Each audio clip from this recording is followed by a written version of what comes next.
Bilang tugon sa tumitinding pandaigdigang banta, pinapamadali na umano ng gobyerno ng Estados Unidos ang produksyon ng mga bagong nuclear bomb nito ng mahigit sa 25% ngayong taon.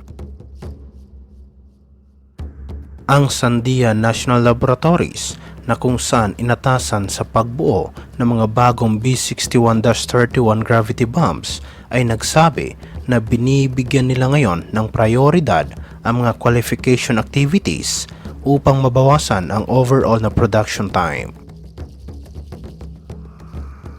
Sinabi nito na isang subteam ng Enhanced Mission Delivery Stockpile Modernization Working Group ang nagsisikap ngayon para maunawaan kung ano ang kinakailangang gawin upang makapag-deliver sila ng isang weapon system sa loob lamang ng 5 taon. Ang B-61-13 na orihinal na inaasahang magsisimula ang produksyon sa susunod na taon ay nakatakdang gumanap ng isang mahalagang papel sa pagpapalakas ng nuclear deterrence ng Estados Unidos sa gitna ng tumitinding hamon ngayon sa pandaigdigang seguridad. Binigyang diin ng US Department of Energy ng bagong nuclear weapon ay magbibigay umano sa Pangulo ng mas malawak na strike option, partikular na sa mga mas matibay at mas malawak na military targets kung sakaling magkakaroon man ng gulo. Inilunsad noong nakarang taon, ang B-61-13 na programa ay sinimulan dahil umano sa tumitinding pangamba ng ginawang pagsalakay ng Russia sa Ukraine ay maaaring humantong sa isa pang mas malaki at mas mapanganib na regional conflict.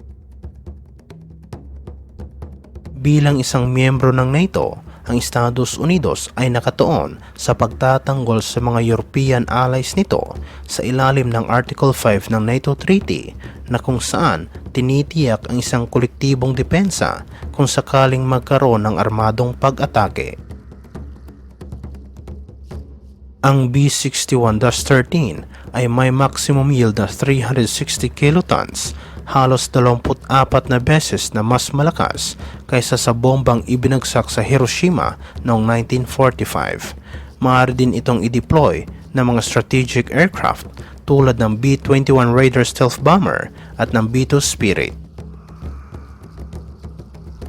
Dahil sa highly destructive power nito, ang gravity bomb ay maaaring mag-neutralize ng mga estratehikong banta ng mayroong mas pinahusay na precision, na kung saan nagbibigay ito sa Estados Unidos at NATO na isang malakas na tactical advantage. Nakumpleto naman ng National Nuclear Security Administration ang $1 bilyong na life extension program para sa B-61-12 bomb na nagpapahintulot umano sa nasabing ahensya na tumuon sa mas advanced na B-61-13.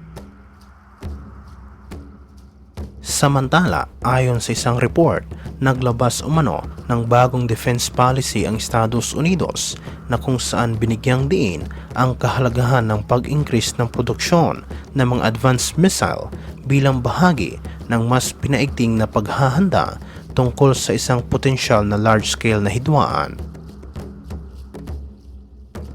Nagpadala ang Pentagon ng mga official request sa mga major American arms manufacturer kabilang ang Boeing, Raytheon at Lockheed Martin na naghihimok na dagdagan pa ang produksyon ng mga precision-guided missile at advanced interceptor system bilang bahagi ng isang komprehensibong plano upang palakasin ang arsenal ng US military.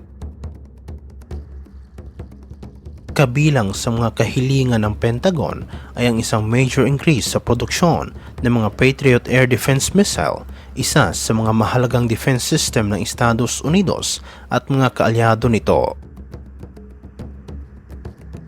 Ang mga Advanced PAC-3 Interceptor ay may kakayahang wasakin ang mga enemy missile, aircraft at drone, pati na rin ang iba't ibang mga target na kung saan itinuturing ito bilang isa sa mga pinaka-versatile na system sa buong mundo.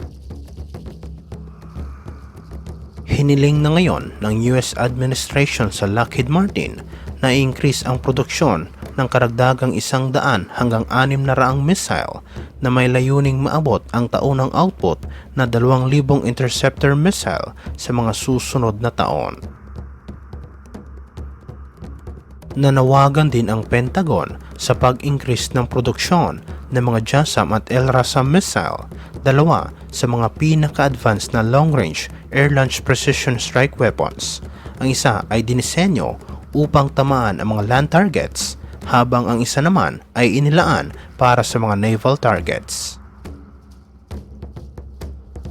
Dati, ang produksyon ng mga nasabing missile ay mas maliit lamang, ngunit ngayon ay naghahangad na ang US administration na taasan ang output sa humigit kumulang 3,000 missile ng bawat uri kada taon. Sa parehong konteksto, inaprubahan din ng Amerika ang mga bagong requirements upang i-expand ang produksyon ng mga HIMARS missile na kung saan ay mga ground-launched precision strike weapons na may kakayahang tamaan ang mga targets na may layong 100 kilometro.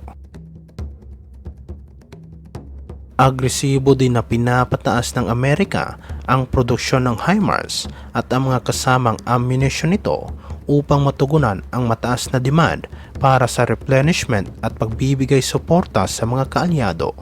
Ang produksyon ng mga rockets ay inaasahang aabot sa mahigit 19,000 bawat taon.